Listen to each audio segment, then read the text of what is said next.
میرے والد سے پہلے جو ان سی ہے 56 کے کانسٹیٹیوشن میں، کیونکہ ایسٹ پاکستان کی آبادی ہمارے سے زیادہ تھی، وہ اگر زیادہ ہے تو ہر دفعہ ووٹ لے کے وہ کہیں گے ٹھیک ہے جی ہماری آبادی زیادہ ہے آپ سے، یہ ہمارے اتنے ممبر آ گئے ہیں، جس طرح 1970 کے الیکشن میں آئے تو انہیں کنٹرول کرنے کے لیے 1 یونٹ بنا دیا گیا، 1 یونٹ بنا کے برابری ہو ایسٹ ویسٹ کی.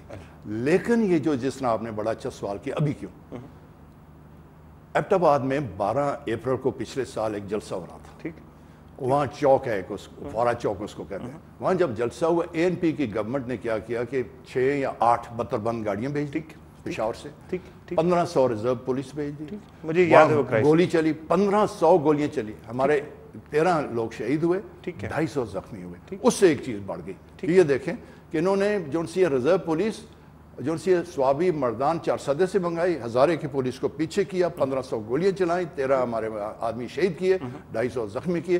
یہ انگریزوں کے وقت جلن والا باغ جو بریگیڈیئر ڈائر کا تھا اس سے حد نکل گئی. اس سے انہوں نے کہا لوگ کہتے ہیں کہ وہ موومنٹ جو تھی وہ بھی ایجنسیز کی طرف سے تھی، کیونکہ they were highly skeptical of People's Party ANP coming together and making a law or renaming a province. Not at all. بالکل یہ چیز درست نہیں ہے. ایجنسیز کی کیا چیز ہے، ایجنسیز اتنا جلدی کر بھی نہیں ریاکٹ بھی نہیں کر سکتی تھی. جو سچویشن ایک دم اسی دن بڑھ گئی، اور یہاں تک ہو گیا کہ صرف ایک دفعہ چیف منسٹر ہوتی صاحب گئے ہیں ایوب میڈیکل کالج، جب ایبٹ آباد کے لوگوں کو پتہ چلا وہ ایک دم ایوب میڈیکل کالج کے سامنے پہنچ گئے. انہوں نے کہا جی آدھے گھنٹے میں آپ جائیں نہیں تو ہم داخل ہو جائیں گے اندر. انہوں نے چھوڑنا پڑا. آج تک چیف منسٹر ہزارے میں داخل نہیں ہو سکا. چیف منسٹر ہزارے میں داخل نہیں ہو سکا. اچھا، پھر بعد میں نام چینج ہونے کی بات آتی ہے اور اس کے اوپر میاں نواز شریف صاحب تھوڑا سا کنفرنٹ کرتے ہیں، اینڈ میں یہ کیا نام بنا لیا، خیبر پختونخوا. ہزارہ پختونخوا ہوتا تو سمجھ آتا ہے، خیبر پختونخوا. میرا خیال ہے اگر ہزارہ پختونخوا کرتے تو چل جاتی بات، چل جاتی، ٹھیک، مان جاتے سارے، مان جاتی بات، نہ وہ جلسہ ہوتا، نہ کوئی خون خواری ہوتی، نہ اس طرح کی ایجیٹیشن ہوتی. لیکن میرے خیال ہے ان کے ایڈوائزرز کوئی ایسے تھے جنہوں نے خیبر پختونخوا کر دیا. ٹھیک ہے، صرف ان کے ایڈوائزرز، کیونکہ آپ کی پارٹی بھی تو تھی نا ریپریزنٹڈ 18 امینڈمنٹ کی، اس میں تھی، لیکن جو فائنل فیصلہ انہوں نے کیا وہ اے این پی اور مسلم لیگ نون کے درمیان میں تھا. اس میں انہوں نے آپ کی پریزنس موجود ہو اور آپ لوگ ویٹو نہ کر سکے. کتنے تھوڑے سے آدمی تھے، زیادہ نہیں. وسیم سجاد صاحب تھے، بے شمار والوں، وہ آبجیکٹ کر رہے تھے. لیکن خیبر ساتھ پختونخوا کے خیبر تو فاٹا میں ہے. ہاں بالکل، صوبے کا تعلق بنتی نہیں تھی. جو علاقہ ایک الگ تھلگ ہے اور ہسٹورکلی تھا اور صوبہ تھا، اس کا نام رکھتے تو ٹھیک ہو جاتا. ٹھیک ہے، لیکن چلیں اب اس کا کیا طریقہ ہے، سولوشن کیا ہے اس امپاس کا؟ اس وقت بننا چاہیے، صوبہ بننا چاہیے، ایتھنک پروونس بننا چاہیے.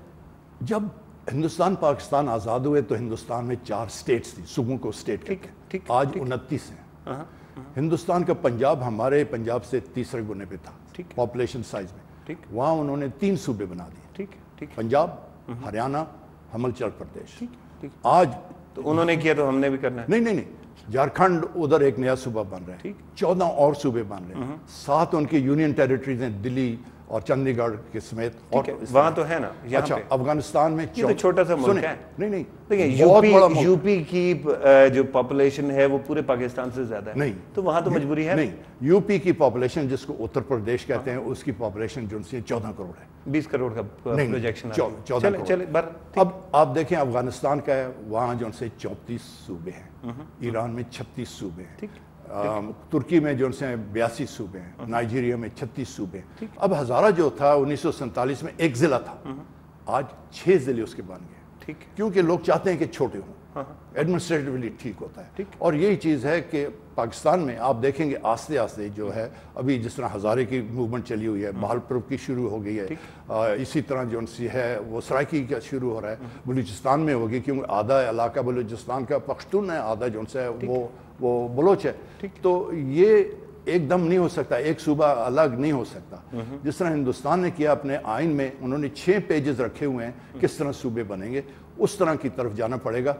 ایک لسانی بنیاد، دوسرا جغرافی اور تیسرا انتظامی. یہ چیزیں انتظامی کی بات کر لیتے ہیں. ایڈمنسٹریٹو آپ نے پہلے بھی کہا، انتظامی کیوں نہیں بن سکتے؟ ایتھنک کیوں بار بار ہم بات کرتے ہیں؟ وہ اس طرح کہ کئی دفعہ ایک علاقے میں زبان ایسی بولی جاتی ہے جس کو ہوتا ہے. اب جس طرح آپ نے یو پی کی بات کی، اتر پردیش کی، سب سے بڑا صوبہ ہندوستان کا، لیکن سب سے چھوٹا صوبہ جو ان سے ہے سکم میں، 5.5 لاکھ کی آبادی ہے۔ یہ کہنا کہ بڑا چھوٹا، یہ پیسے کدھر سے آئیں گے؟ یہ تو پاکستان کا بھی کہتے ہیں کدھر سے پیسے آئیں، آگے جدھر سے بھی آئیں۔ نہیں، وہ آبادی کا تو مجھے سمجھ آتا ہے کیونکہ بلوچستان ہمارے 44% بنتا ہے اور اس کی پاپولیشن بہت ہی کم ہے، لیکن I was talking about administrative صوبے۔ اس کی وجہ یہ ہے کہ اگر آپ ایتھنک کرتے ہیں ہمارے ملک میں پہلی ایتھنک ٹینشنز بہت زیادہ ہیں۔ کیا یہ نہیں ہو سکتا کہ ایک سرائکی سے کمپیٹ کرے، ایک پنجابی سے کمپیٹ کرے، ایک ہزارہ سے کمپیٹ کرے اور پشتون سے کرے؟ ابھی آپ دیکھیں ہر کوئی جو آپ کی ٹاک شوز ہوتی ہیں، بلوچستان جا رہا ہے، بلوچستان جا رہا ہے، بلوچستان جا رہا ہے، حالات خراب ہے سر ویسے۔